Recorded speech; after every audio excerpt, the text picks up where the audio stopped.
Purihin po Panginoon sa kanyang mensahe na inihatid po sa ating kalaliman. Tunay nga po na mabubuhay tayo ng may kapanatagan sapagkat ang Diyos natin ay buhay at hindi siya nagbabago. Di po ba? Kahapon, ngayon at magpakailanman. Purihin po Panginoon. Awitin po natin, Lord, awitan po natin ang Panginoon, ang katapatan niya, ang kadakilaan ng katapatan niya sa ating mga buhay. Purihin po ang Diyos.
Ang pag-ibig mo'y wagas at walang kapantay sa aking puso, sa aking buhay.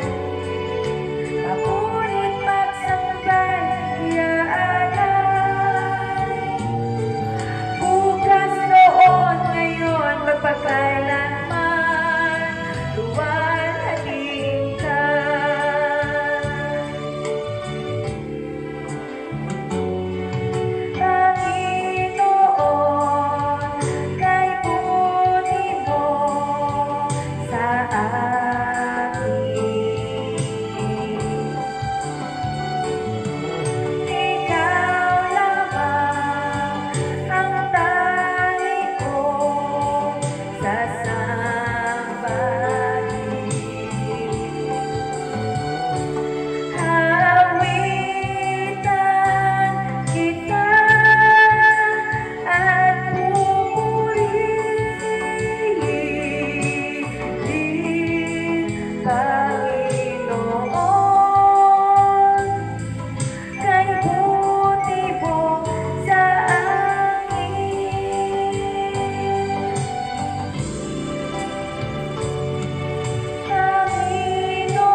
pinupuri po ka namin, Panginoon, sa iyong kabutihan, sa wagas ng kabutihan at katapat.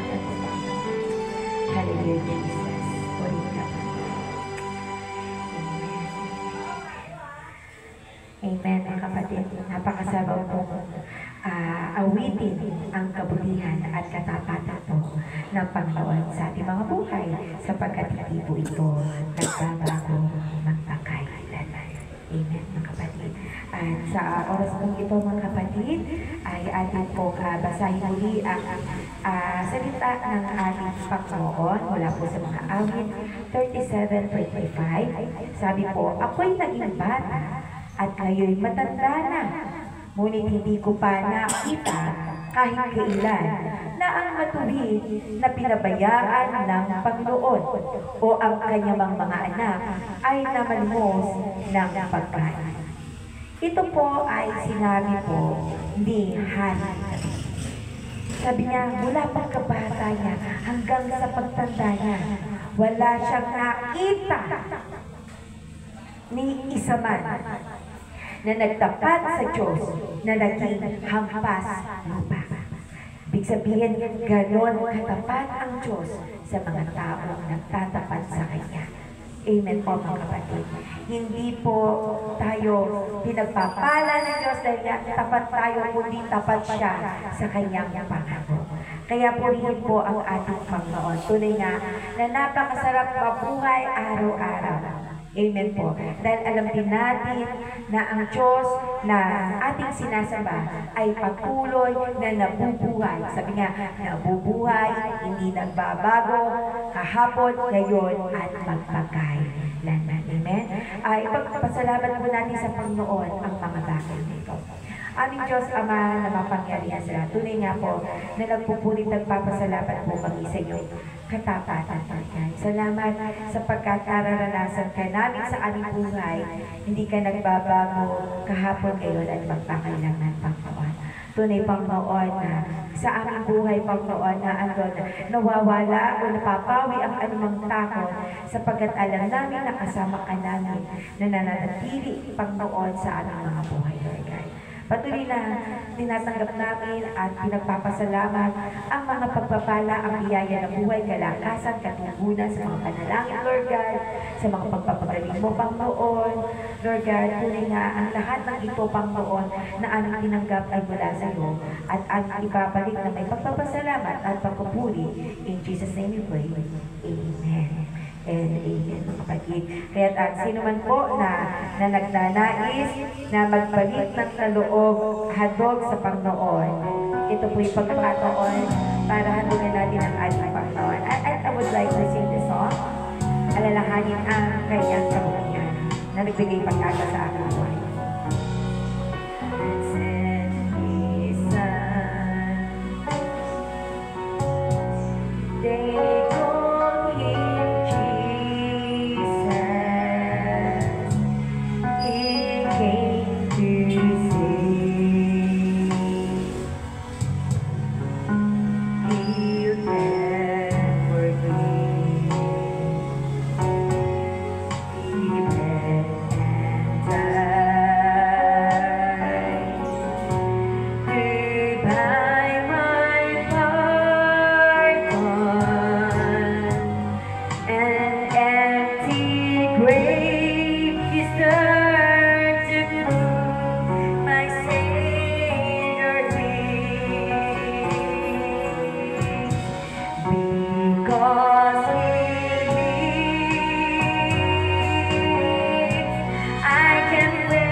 right now he had to die that she could live,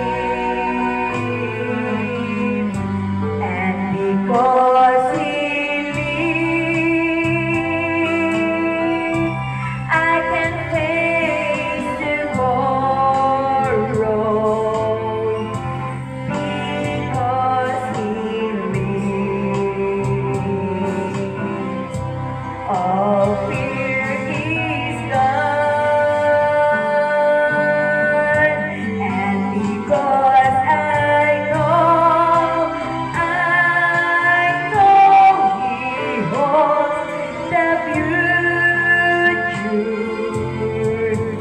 and life is worth the living just because he lives.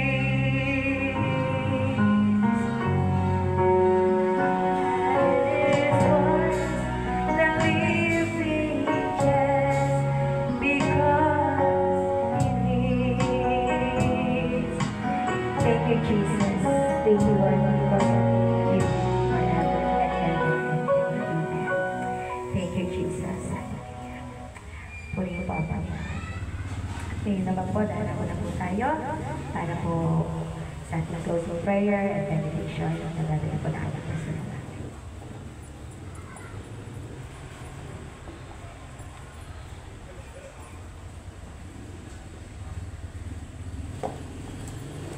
Tayo ay manalangin. Panginoon, kami po ay lumalapit sa trono ng iyong biyaya para po sa pagpasok ng panibagong taon. Dalayan po namin at alin po namin, Panginoon, at naniniwala kami, Ikaw, Jesus, ay hindi nagbabago doon ngayon at kailanman na mapagkakatiwalaan namin at meron kami laging pag-asa para sa iyo. Sa pagpasok po ng panibagong taon, inaasahan namin ang isang mapayapa, maganda, masaganang taon para po sa amin.